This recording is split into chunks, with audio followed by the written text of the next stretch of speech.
மகாபாரத போர் வராமல் தடுக்க என்ன வழி என்று சகாதேவனுடன் கண்ணன் கேட்க, சகாதேவன் சொல்லுகின்றான், நீ பாரத வாமரில் யாவரையும் நீராக்கி பூவாரம் தீர்க்க புரிந்தாய் புனல்வண்ணா. கோபாலா போரேரே கோவிந்தா, நீ இன்றி மாபாரதம் அகற்ற மற்றோர்க்குள் வல்லாரே என்று கூறத் தொடங்கினான் சகாதேவன். கண்ணனே, நேராக கைகள் பிடித்து நின்னை நான் கட்டுவேனா, வராமல் காக்கலாம் மகாபாரதம் என்று முடித்தான் சகாதேவன். சகாதேவா, என்ன கூறுகிறாய்? நீ செய்ய முடிந்தாலும் எல்லாம் வல்ல பரம்பொருளான இறைவனான என்னை நீ கட்டுவது எப்பாறு என்றான் கண்ணன். உன்னை நீ தானும் உணராத வண்ணனா கண்ணா, உன்னை நீ தான் உணராதவனா கண்ணா, உண்மையான உருவத்தை காட்ட நான் கட்டுகிறேனா இல்லையா பார் என்றான் சகாதேவன். உடனே கண்ணன் தன் ஒருவனே 16,000 உருகொண்டு சகாதேவனை எதிரில் நின்றான். இத்தனை வடிவங்கள் என் மூல வடிவம் எது என்று கட்டு பார்ப்போம் என்றான்.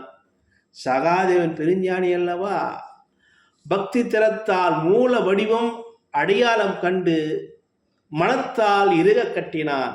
கட்டுண்ட கண்ணபிரான், உன் அன்பின் பிழைப்பால் மூச்சு திணறுகிறது, அவிழ்த்துவிடு என்று சொன்னான் கண்ணன்.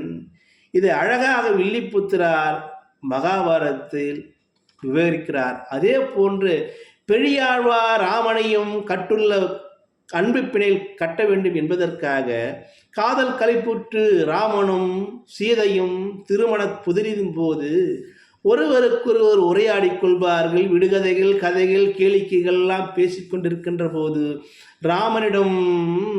ராமனிடம் சீதை கேட்பாள், சீதையிடம் ராமன் கேட்பான். ராமன் கேட்கிறான், நான் உன்னை விட்டு பிரிந்தால் என்ன பண்ணுவாய் என்று. உடனடியாக தன்னில் இருக்கக்கூடிய மல்லிகை மலர் கொய்த மாலையை எடுத்து செண்பக செடியில் கட்டுகின்ற போது, இப்போது எப்படி பிணைப்பிலிருந்து விடுபடுவாய் என்று கேட்டான்.